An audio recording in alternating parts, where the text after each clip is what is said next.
Sir నమస్తే అండి, ఏం చేస్తుంటారు? బిజినెస్ అండి. బిజినెస్. ఓకే సార్, కూటమి ప్రభుత్వం అధికారంలోకి వచ్చింది, వచ్చి దాదాపు 2 years అవుతుంది. అసలు ఎలా ఉందంటారు? ఈ కూటమి ప్రభుత్వం వచ్చిన తర్వాత రాష్ట్రంలో అభివృద్ధి కానీ సంక్షేమం కానీ ఎలా ఉందనుకోవచ్చు అంటారు? ప్రభుత్వం పని అయితే బాగానే ఉంది. ప్రస్తుతానికి అభివృద్ధి పథకాలు ప్రకటిస్తున్నారు, కానీ అది ఎంతవరకు జనాలు చేరతాయి అనేది ఇంకా తెలియలేదు. కాకపోతే ఓవరాల్ గా జనాలు హ్యాపీగానే ఉన్నారనిపిస్తుంది. రాష్ట్రంలో అభివృద్ధి లేదు, సంక్షేమం లేదు అనేది ప్రధానంగా వైసీపీ అంటే ఆపోజిషన్ పార్టీ నుంచి వస్తున్న ఆరోపణలు, ఈ కూటమికి ఆపోజిషన్ గా ఉన్న పార్టీ నుంచి వస్తున్న ఆరోపణలు, మరి దాన్ని ఎలా చూడాలి? ఆ విషయానికి వస్తే ప్రతిపక్షంలో ఉన్న వాళ్ళు ఎప్పుడైనా వాళ్ళు విమర్శిస్తూనే ఉంటారు. దాన్ని మేము పరిగణలో తీసుకోకూడదు.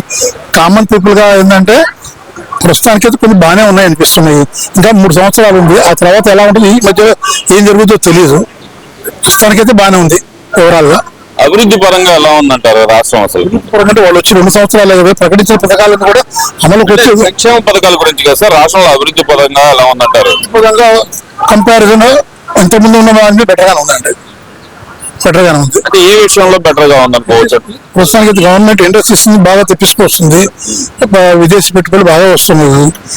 ఇవి ఎంతవరకు చివరి వరకు నిలబడతాయి అనేది పూర్తిగా చెప్పలేం కదండి. ఇది పరిస్థితి. అంటే ఇండస్ట్రీస్ కి మనకి 99 పైసలకు ల్యాండ్ ఇవ్వడంలో దాంట్లో పెద్ద గోల్మాల్ జరుగుతుంది అనేది ప్రధానంగా వస్తున్న ఆరోపణ. మరి దానికి ఏం చెప్తారు? వాళ్ళు రావాలంటే వాళ్ళకి ఏదో విధమైనటువంటి అవకాశాలు చూపించాలి కాబట్టి ఆపర్చునిటీ వాళ్ళు కూడా ఇవ్వడం తప్పులేదు, కానీ మరీ చీప్గా ఇవ్వడం అనేది తప్పు. అది ఇక్కడ ప్రధానంగా చూసుకుంటే గనక రాష్ట్రంలో 20 లక్షల ఉద్యోగాల కల్పన అనేది చంద్రబాబు నాయుడు గారు కానీ కూటమి ప్రభుత్వం కానీ మేనిఫెస్టోలో పెట్టిన అంశం. అది సాధ్యమయ్యే అవకాశం ఉందంటారు? అసలు వాళ్ళు ఇచ్చిన వచ్చే ఇండస్ట్రీని సక్రమంగా వీళ్ళు వాటిని సాధించగలిగితే రావడానికి అవకాశం ఉంది. రేపొద్దున మళ్ళీ గవర్నమెంట్ ఏదైనా కనుక ఇప్పుడు ఇవ్వాల్సిన సబ్సిడీలను సక్రమం ఇస్తే అన్నీ వస్తాయి. ఇండస్ట్రీస్కి ఇవ్వాల్సిన సబ్సిడీస్ అన్ని పర్ఫెక్ట్గా ఇస్తే బాగానే ఉంటాయి. అది ఇప్పుడు వాళ్ళు కూడా మొదలు పెట్టారు, పాత వాళ్ళందరికీ కొద్దిగా ఇస్తున్నారు. అది కంటిన్యూస్ అయితే ఇండస్ట్రీ నమ్మకాలు రావాలి కదా. ఈ పాత బకాయిలు గవర్నమెంట్ ఇసుకొని నమ్మకం ఏర్పడితే మిగతా ఇండస్ట్రీస్ అందరూ వస్తారు, హ్యాపీగా జరుగుద్ది ఓవరాల్ గా. సార్ హోప్ అంతవరకు.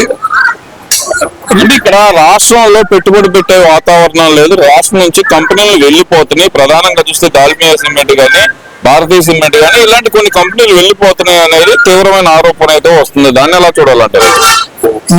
10 మంది వచ్చేప్పుడు 2 వెళ్ళిపోతారు, అందుకు తప్పేం లేదు. వచ్చేవాళ్ళు వస్తున్నారు, వెళ్ళిపోయేవాళ్ళు వెళ్ళిపోతున్నారు. ఇప్పుడు వాళ్ళ ఆలోచనలు గవర్నమెంట్ ఆలోచన కొంతమంది నచ్చకపోవచ్చు, కొంతమంది ఇండస్ట్రీస్కి. అందులో అది కూడా ఆ ప్రభావం కూడా కొంత ఉంటుందండి. ఇప్పుడు 10 మంది వచ్చేటప్పుడు 2 వెళ్ళిపోవటం తప్పే ఉంది, అదేమి కరెక్ట్ కాదుగా. అంటే వాళ్ళు చెప్తుంది ఏంటంటే ఇప్పుడు ఈ కంపెనీలు ఏవైతే ఆంధ్రప్రదేశ్కి వస్తున్నాయో అవన్నీ మేము తీసుకొచ్చిన ఘనత, వీళ్ళు చేసింది ఏమీ లేదు అనేది ప్రధానంగా వాళ్ళు పోర్ట్రేట్ చేస్తున్న అంశం. మరి అది పూర్తిగా అవాస్తవం, అంతే, అంతవరకు చెప్పగలం. పూర్తిగా అవాస్తవం అయితే అంటారు. ఇక ఇప్పుడు మరి కూటమి ప్రభుత్వం వచ్చిన తర్వాత సంక్షేమ పరంగా ఎలా ఉందంటారు? ఇప్పుడు ప్రకటించిన సూపర్ 6 పథకాల్లో అయితే ఒక 4 అమలు అయితే జరుగుతున్నాయి. ఇంకా మిగతా 2 కూడా కూటమి ప్రభుత్వం అమలు చేయగలదని భావిస్తున్నారు? అసలు చేయగలదని అనుకుంటాం, ఎందుకంటే ప్రస్తుతం సెంట్రల్ గవర్నమెంట్ బాగా సహకరిస్తుంది ఈ గవర్నమెంట్కి, వాళ్ళ అవసరాలు ఉన్నాయి కాబట్టి దానివల్ల సాధించడానికి అవకాశం ఉంది. ఇంకో విషయానికి వస్తే కనుక గత ప్రభుత్వానికి ఈ ప్రభుత్వానికి ఉన్న మెయిన్ డిఫరెన్స్ లేవనుకోవచ్చు అంటారు? అప్పటికి ఇప్పుడు ఉన్న మెయిన్ డిఫరెన్స్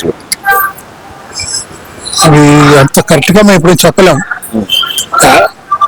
ఇప్పుడిప్పుడే ఈ గవర్నమెంట్ కూడా ఈ రోడ్ యాక్సెస్ అని బాగా చేస్తుంది కాబట్టి ఇంతకుముందు గవర్నమెంట్ రోడ్ల గురించి పట్టించుకోలేదు. కానీ వాళ్ళు మేము స్టార్ట్ చేసాం, లేట్ అయింది కాబట్టి వీళ్ళు వెలుగులోకి వచ్చారంటున్నారు. అది కరెక్ట్ కావచ్చు, చెప్పలేము. ఓవరాల్ గా అయితే బాగుంది సార్, ఎంతవరకు ఓవరాల్ అయితే బాగుంది, బాగానే ఉంది. తర్వాత ఇంకా 3 సంవత్సరాల టైం ఉంది. ఈ 3 సంవత్సరాల్లో ఏమేమి జరగచ్చు. నిన్న జగన్మోహన్ రెడ్డి గారు కూడా మాట్లాడుతూ, నిన్నటి ప్రెస్ మీట్ లో కూడా మాట్లాడుతూ ఆయన అంటుంది ఏంటంటే ప్రభుత్వం మీద పూర్తి వ్యతిరేకత వచ్చేసింది చంద్రబాబు నాయుడు గారు చేతగాని పనితనం వల్ల అనే మాట చాలా క్లియర్ గా చెప్తున్న మాట. మరి దాన్ని ఎలా చూడాలంటారు? సార్ ఇప్పుడు ప్రతిపక్షం ఉన్నప్పుడు వాళ్ళకి అంతలో చెప్పలేదు, దాన్ని వీళ్ళు అట్లా కాదని చెప్పి గవర్నమెంట్ నిరూపించుకుంటుందని ఆశిస్తున్నాం, అంతే. లేదు, అసలు ప్రజలందరూ నన్నే ముఖ్యమంత్రిగా కోరుకుంటున్నారు, నేను ప్రజా సమస్యల మీద పోరాటానికి సిద్ధంగా ఉన్నాను, వచ్చే సంవత్సరం నుంచి పాదయాత్రకు వస్తాను అంటున్నారు కదా. మరి వాస్తవం అయితే ఉందండి, ఆయన ఫాలోయింగ్ బాగానే ఉంది. కొన్ని యాక్చువల్గా ఈ రాజధాని విషయంలో చేసిన తప్పు దాన్ని ఆయనకి నష్టం జరిగిందని మేము అనుకుంటున్నాం. అంటే నిన్న కూడా రాజధాని విషయంలో ఆయన మళ్ళీ అంటున్నారు కదా సరే మావిగానే బెస్ట్ అంటున్నారు కదా, అమరావతి అనేది వేస్ట్ మావిగానే బెస్ట్ అనే మాట నిన్న కూడా మాట్లాడుతున్న మాట, మరి దాన్ని ఎలా చూడాలంటే? అది దాని గురించి మాకు అంత విశ్లేషణ తెలియదు. మావిగన్ అనేది ఏంటంటే ఆయన ఆలోచన ఎలా ఉందో మాకు తెలియదు కాబట్టి, కానీ ఆయన చేసింది ఏంటంటే ఈ రాజధానిని కలిసి అనవసరమైనటువంటి చేశారు, లేకుంటే ఆయన పరిస్థితి బాగుండేది. ఓవరాల్ గా రాజధాని విషయంలో నాకు చేసిన తప్పని మా యొక్క అభిప్రాయం. అంటే ఇప్పుడు ఆయన తప్పు దాన్ని సరిదిద్దుకోకుండా ఇప్పటికి కూడా అంటే ఇక్కడ గెజిట్ నోటిఫికేషన్ వచ్చిన తర్వాత కూడా మళ్ళీ అదే విధానాన్ని అవలంబించడాన్ని ఎలా చూడాలంటారు? అది ఆయన విచిత్ర విలేయటం, ఆయన విచిత్ర అది అంతవరకు. దాని విషయంలో మేము ఎవరు మాట్లాడలేదు. ఆయన అలా ఉంటే దానికి మనం ఎవరు చేయలేదు. జనాలు ఏంటంటే ఈ రాజధాని అనేది ఇక్కడ ప్రజలందరికీ అట్లా కాకుండా కూడా మనకంటూ రాజధాని ఆయన సెంట్రల్ గవర్నమెంట్ కోఆపరేట్ చేస్తుంది కాబట్టి ఆయన అనుకున్న ప్రకారం చంద్రబాబు నాయుడు గారు అనుకున్న ప్రకారం జరుగుతుంది అనుకుంటున్నాం మేము. అలాగే చూస్తే చంద్రబాబు నాయుడు గారు ఒక స్టేట్మెంట్ ఇచ్చారు, ఇంకా పిల్లల్ని కనండి మీరు, జనాభా తగ్గిపోతుందంట ఆయన ఇచ్చిన స్టేట్మెంట్ ని, దాన్ని పాజిటివ్ తీసుకోవాలా అసలు అనవసరం అంటారా? ఇప్పుడు నో కామెంట్స్ దాని విషయంలో మాకు తెలియదు. అవకాశం అది కరెక్టా కాదు అనేది మాకు తెలియదు. దాని విషయంలో ఇప్పుడు పిల్లలు కనాలి కొనబోగా ఒపీనియన్ అనేది వైఫ్ అండ్ హస్బెండ్ వాళ్ళు ఆలోచించుకోవాలి, కానీ ప్రభుత్వం పరంగా వాళ్ళు ఎంకరేజ్ చేయడంలో తప్పు లేదు. దాని విషయంలో మేము అంత మించి చెప్పలేం.